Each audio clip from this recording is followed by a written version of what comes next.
नमस्कार। आज की स्टोरी है पंचतंत्र की बहुत ही खूबसूरत स्टोरी है सुंदरकांड। जी हाँ, इसमें सीधे बताया गया है कि किसी भी चीज़ का कभी भी घमंड नहीं करना चाहिए और मुसीबत पड़ने पर अपनी बुद्धि का प्रयोग करना चाहिए।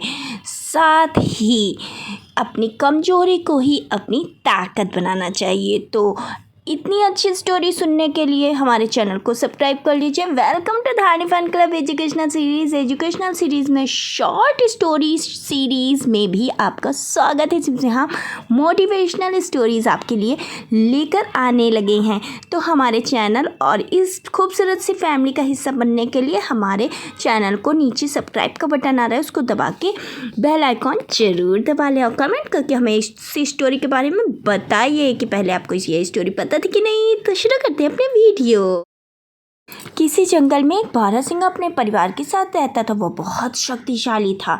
एक दिन घास चरने के लिए वो तालाब के पास गया। अपनी सूरत देखकर, परछाई देखकर उसको अपनी सींगों पर बड़ा घमंड हुआ कि कितनी खूबसूरत सींगें हैं मेरी, बड़ी बड़ी मुकुट जैसी।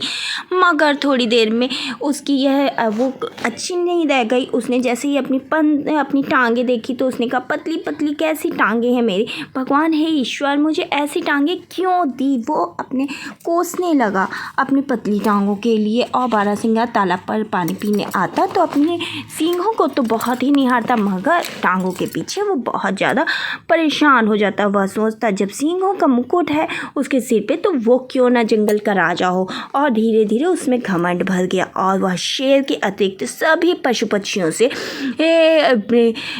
की परवाह किए बगैर उनसे बात करता और कोई भी उनसे उलझता तो फिर उसे नुकीले सींगों से वह घायल करके भगा देता था। और जंगल में कोई भी पशु बारहसिंगा से लड़ने का साहस भी नहीं करता था। सब परेशान होकर जंगल के राजा के पास गए, शेर के पास। उन्होंने शिकायत की बारहसिंगा से कि महाराज, एक बारहसिंगा इतना घमंडी हो गया है कि उसने सभी के जंगल में नाक पे दम कर रखा है, अतः आपका ही कर्तव्य बनता है कि हमारी रक्षा करें। तब राजा ने संज्ञान लेते हुए अपने चीते को उसके पास भेजा कि जाओ और उसको दिमाग ठिकाने करके आओ। किंतु जब चीता उसके पास गया और उसने कहा, हमारे राजा ने आपको बुलाया है, तो उसने क्या कहा, मैं तुम्हारे आदेश को क्यों मानूं, मेरा जब मन होगा तब मैं आऊँगा, अभी मैं भी काम कर रहा हूँ, जब काम समाप्त होगा तब मैं आऊँगा। और वह अपने आप में ही इतराता रहा। चीता उसे डांटते हुए बोला, अरे मूर्ख, तेरा इतना साहस कि तू राजा की आज्ञा की अवहेलना न कर रहा है, ठहर मैं तुझे अभी मजा चखाता हूँ। पर चीता क्या जाने किसी बारहसिंगा का घमंड सर चढ़कर बोल रहा था। उसने फिर से अपनी सींगों से उसको घायल करके भगा दिया और वह आग बबूला होकर शेर के पास पहुंचा। शेर आग बबूला होकर बारहसिंगा को दंड देने का निश्चय कर लिया और उसके पास आया दौड़ के। बारहसिंगा ने देखते ही उसको भागा।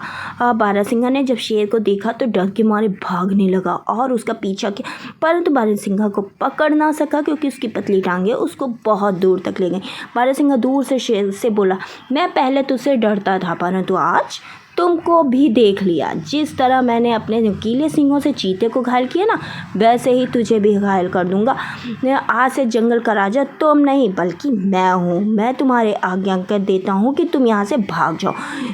शेर अब तक विश्राम कर चुका था और उसने अपनी थकान तो मिटा ली थी।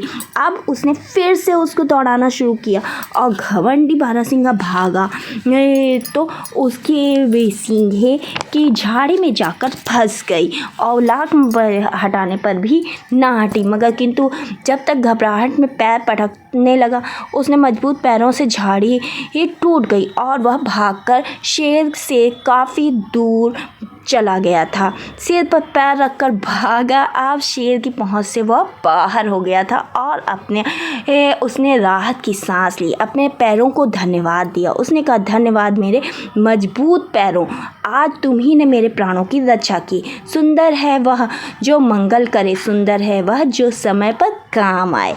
तो फिर आज की यह कहानी आपको कैसी लगी? आशा करते हैं अच्छी ज़रूर लगी होगी। और कोई भी चीज़ जो प्रभु देते हैं आपको, आपके शरीर में होता है, वह आपके लिए गुणकारी होता है, अच्छा होता है, सुंदर होता है। आपको भले ही वह उस समय ना लग रहा हो मगर बहुत उपयोगी होता है। उसकी रक्षा करें और उसका सम्मान करना सीखें। इसलिए ये कहानी हमें इन सब चीज़ों की शिक्षा देती है। और आज से हमारे प्यारे प्यारे सब्सक्राइबर्स और जो छोटे बच्चे वो भी इस चीज़ को फॉलो करेंगे। और जो मदर हमारे यह कहानी सुन रही है ना, वो अपने बच्चों को यह करना सिखाएंगी भी। तो आशा करते हैं आपको हमारी कहानी पसंद आएंगी। और कमेंट करके ज़रूर बताइएगा कि ये सेगमेंट आपको कैसा लगा। अगर अच्छा लगता है तो इसको कंटिन्यू रखने की हम पूरी कोशिश करेंगे।